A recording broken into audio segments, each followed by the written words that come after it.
আজকে চলে আসলাম মঙ্গলবারে সম্পূর্ণ একটা ভেজ লাঞ্চের থালি নিয়ে। চলো দেখা যাক আজকে লাঞ্চ থালিতে কি কি আছে। প্রথমেই দিয়ে দিলাম বাটি চাপা সাদা ভাত, তারপরে দিলাম কাঁচা লঙ্কা।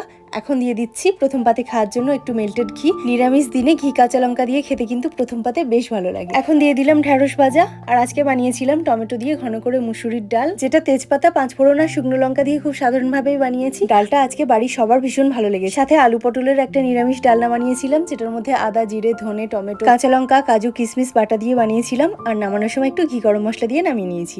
আর বানিয়েছিলাম আলু পনিরের কষা, এর মধ্যে একটু নারকেলের দুধ অ্যাড করেছিলাম, ভীষণ ভালো খেতে হয়েছিল। আর বানিয়েছিলাম এখন গরমে সব থেকে তৃপ্তিকর খাবার, সর্ষে ফোড়ন দিয়ে কাঁচা আমের পাতলা ঝোলঝোল চাটনি। শেষ পাতে মিষ্টি মুখের জন্য রেখেছিলাম একটু পায়েস আর একটা মৌচাক মিষ্টি। এই দুটোই কিন্তু আমার ঘরের বানানো নয়, এই দুটোই এসেছিল পাশের এক বান্ধবীর বাড়ি থেকে। সব শেষে মাটির কলসি থেকে এক গ্লাস ঠান্ডা ঠান্ডা জলের সাথে এই পুরো ভেজ থালিটা তোমাদের কেমন লাগলো অবশ্যই জানিও একটা কমেন্ট করে। সবাই খুব ভালো থেকো, টাটা।